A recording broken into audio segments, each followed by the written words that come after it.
ದಾವಣಗೆರೆ ಜಿಲ್ಲೆ ಜಗಳೂರು ಪಟ್ಟಣದ ಪತ್ರಿಕಾ ಭವನದಲ್ಲಿ ವಿಶೇಷ ಮತದಾರರ ಪರಿಷ್ಕರಣೆ ಕುರಿತು ನಿವೃತ್ತ ಪ್ರಾಚಾರ್ಯರಾದ ಯಾದವ್ ರೆಡ್ಡಿರವರು ಪತ್ರಿಕಾಗೋಷ್ಠಿ ನಡೆಸಿದರು.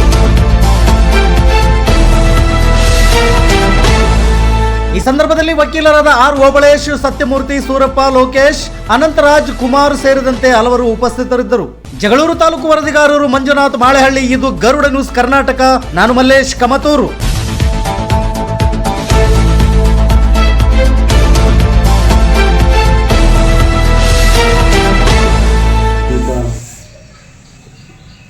ಪ್ರತಿ ವರ್ಷ ಸಹಜವಾಗಿ ತಾಲೂಕು ಆಡಳಿತದಿಂದ ಹೆಸರನ್ನು ನೋಂದಾಯಿಸುವಂಥ ಅವಕಾಶ ಇತ್ತು.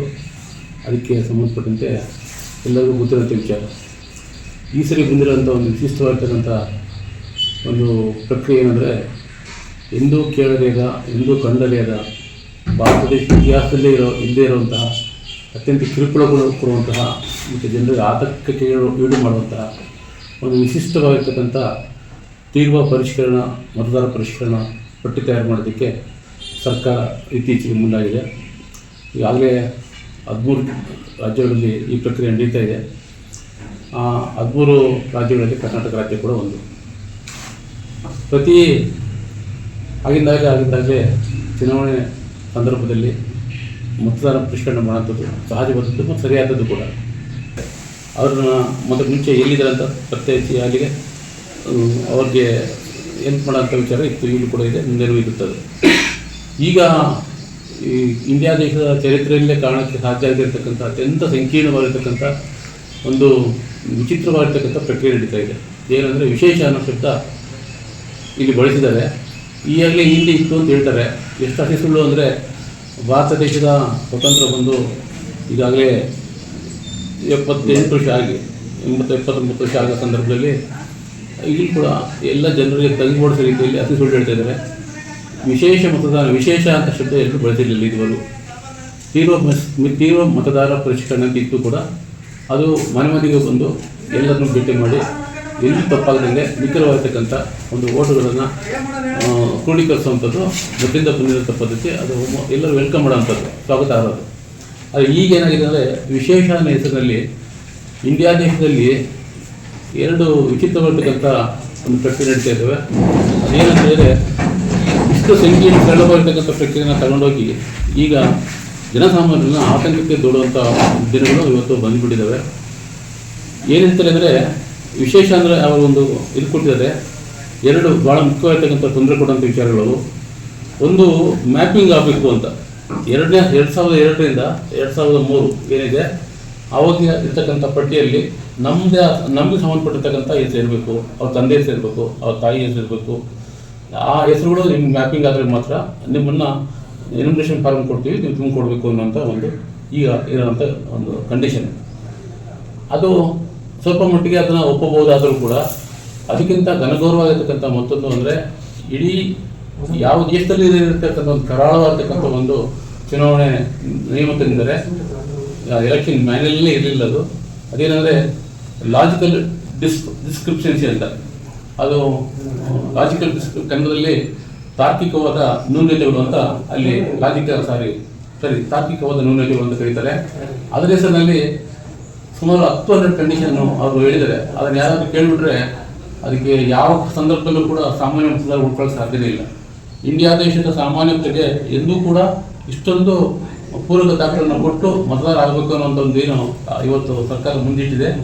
ಯಾರು ಕೂಡ ಫುಲ್ಫಿಲ್ ಮಾಡೋಕ್ಕಾಗೋದಿಲ್ಲ ಅದನ್ನು.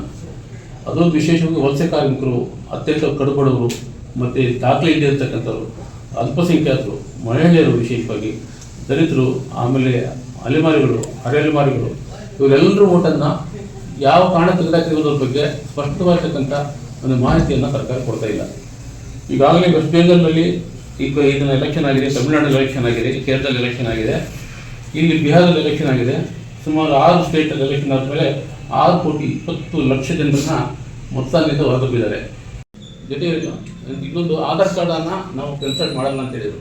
ಸುಪ್ರೀಂ ಕೋರ್ಟ್ಗೆ ಹೋದ್ಮೇಲೆ ಈಗ ಅದನ್ನು 12ನೇ ದಾಖಲೆ ಪರಿಗಣಿಸು ಅಂತ ಹೇಳಿದ್ದಾರೆ. ಆಧಾರ್ ಕಾರ್ಡ್ ನಮ್ಮ ಸರ್ವಸ್ವ. ಆಧಾರ್ ಕಾರ್ಡ್ ಇಟ್ಕೊಂಡೆ ನಾವು ಜೀವನ ಮಾಡ್ತಿದ್ವಿ ಎಲ್ಲರೂ ಕೂಡ, ಯಾವುದಕ್ಕಾದ್ರೂ ಕೂಡ. ಪಾನ್ ಕಾರ್ಡ್ ಇಟ್ಕೊಂಡಲ್ಲ. ಅದೀಗ ಆಧಾರ್ ಕಾರ್ಡ್ ಕೂಡ 12ನೇ ದಾಖಲೆ ಸ್ವೀಕರಿಸಿದ್ದಾರೆ. ಈಗ ಕಡ್ಡಾಯವಾಗಿ ನಿಮ್ಗೆ ಡೇಟ್ ಆಫ್ ಬರ್ತ್ ವಿಚಾರ ಬಂದಾಗ ಇದು ಹೇಳಲೇಬೇಕು ನಿಮಗೆ.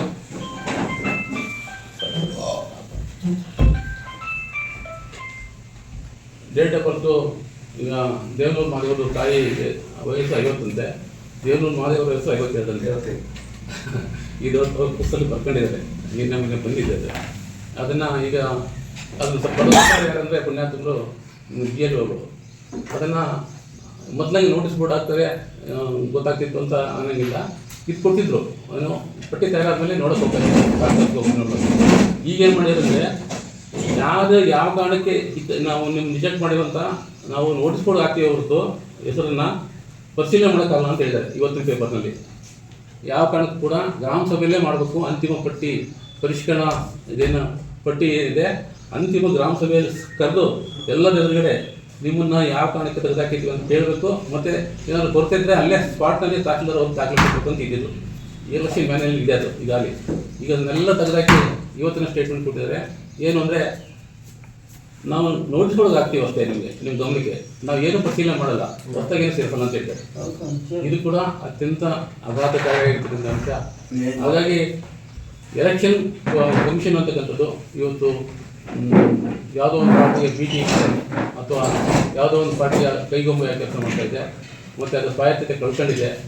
ಎಲ್ಲ CBI ಮತ್ತು EDಗಳು ಹೆಂಗೆ ಒಂದು ಪಾರ್ಟಿ ದುರುಪಯೋಗ ಮಾಡ್ಕೊಳ್ಳೋ ಸಾಧ್ಯ ಇದೆಯೋ ಹಾಗೆ ಇಲ್ಲೂ ಕೂಡ ಮೇನ್ ಇರ್ತಕ್ಕಂಥ ಈಗ ಅಧಿಕಾರಿಯುಕ್ತ ಪಕ್ಷ ಏನಿದೆ ಅದನ್ನು ದುರುಪಯೋಗ ಮಾಡಿಕೊಂಡು ತಮಗೆ ಬೇಡವಾದ ಮತಗಳನ್ನೆಲ್ಲ ಕಂಪ್ಲೀಟಾಗಿ ತೆಗಿತಾ ಇದೆ. ವಿಶೇಷವಾಗಿ ಗೆಲ್ಲೇಬೇಕು ಅಂತ ಹಠದಿಂದ ಇನ್ನೊಂದು 25 ವರ್ಷ 30 ವರ್ಷ ಆಡಲೇಬೇಕು ಅನ್ನೋ ಉದ್ದೇಶದಿಂದ ಎಷ್ಟು ಸಾಧ್ಯ ಅಷ್ಟು ಸೆಕ್ಯುಲರ್ ರೋಡ್ಸನ್ನು ಕಟ್ ಮಾಡ್ತಾ ಇದೆ. ಇದು ಕೂಡ ಸಿಕ್ಕಿರ್ತಕ್ಕಂಥ ಅಂಕಿ ಪ್ರಕಾರ ಹೇಳ್ತಾ ಇರೋದು ನಾನು. ನಿಮ್ಗೆ ಯಾವ ಸ್ಟೇಟ್ಗೆ ಹೋದ್ರೂ ಕೂಡ ಯಾರು ರೋಡ್ ಹೋಗಿದೆ ಅಂತ ಕ್ಲಿಯರ್ ಗೊತ್ತಾಗುತ್ತಲ್ಲ. ಹಾಗಾಗಿ ಅದ್ರ ಮೇಲೆ ಹೇಳಿದ್ರೆ ಅವ್ರು ತೆಗೆದಕ್ಕೆಲ್ಲ ಪೂರ್ತಿ ಈ ರೀತಿ ಸೆಕ್ಯುಲರ್ ರೋಡ್ಸು ಭಾಳ. ಹಾಗಾಗಿ ಇದು ಆರೋಪ ಅಲ್ಲ, ಸತ್ಯ ಕೂಡ. ಇದಕ್ಕೆ ಬೇಕಾದ್ರೆ ತನಿಖೆ ಮಾಡ್ಬೋದು. ಕೊನೆಯದಾಗಿ ಇನ್ನೊಂದು ಮಾತನ್ನು ಹೇಳೋಕ್ಕೆ ಇಷ್ಟಪಡ್ತೀನಿ ನಾನು. ಏನಂದರೆ ಈ BJP ಪಾರ್ಟಿಯವರು ಮೊನ್ನೆ ಒಂದು ಸ್ಟೇಟ್ಮೆಂಟ್ ಕೊಟ್ಟರು ಅಶೋಕ್ ಅವರು. ಏನು ಗೊತ್ತಾ, 20 ಲಕ್ಷ ಜನ ಬಂದುಬಿಟ್ಟಿದ್ದಾರೆ ಬಾಂಗ್ಲಾದೇಶನ ಅಶೋಕ್ ಅವರು ಅಂತ. ಅದನ್ನು ಶಿವಕುಮಾರ್ ನಮ್ಮ DK ಶಿವಕುಮಾರ್ ಅವರು ಆ್ಯಕ್ಚುಲಿ ಖಂಡನೆ ಮಾಡಬೇಕಾಗಿತ್ತು ಅದನ್ನು.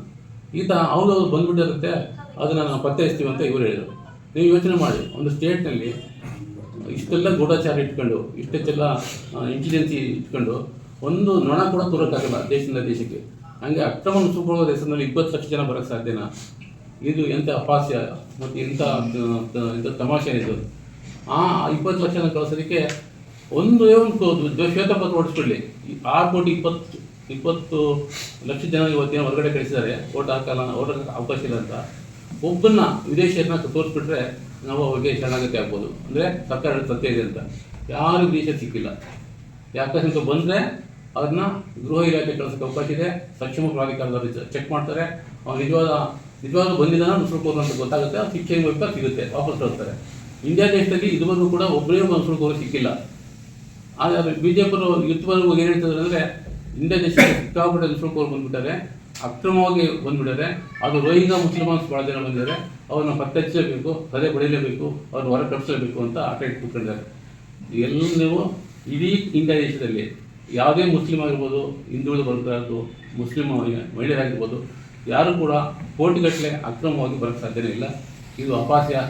ದಯವಿಟ್ಟು ನೀವು ನಂಬೋಕ್ಕೆ ಸಾಧ್ಯ ಇಲ್ಲ. ಸರ್ಕಾರ ನಾನು ಕೇಳೋದಿಷ್ಟೇ, ಕೇಂದ್ರ ಸರ್ಕಾರನ ಶ್ವೇತಪತ್ರ ಹೊರಡಿಸಿ. ನಿಮ್ಗೆ ನಿಜವಾಗ್ಲೂ ಕೂಡ ಇದ್ರ ಬಗ್ಗೆ ಗಾಂಭೀರ್ಯದ ಬಗ್ಗೆ ಟೀಕೆ ಮಾಡೋದು ಗಂಭೀರತೆ ಬಗ್ಗೆ ನಿಮಗೆ ನಿಜವಾಗ್ಲೂ ಇದಿದ್ದರೆ ಅಥವಾ ಸಾರ್ವಜನಿಕರಿಗೆ ಉತ್ತರದಾಯಿತ್ವ ನಿಮಗಿದ್ದರೆ ನೀವು ಶ್ವೇತಪತ್ರ ಹೊರಡಿಸಿ.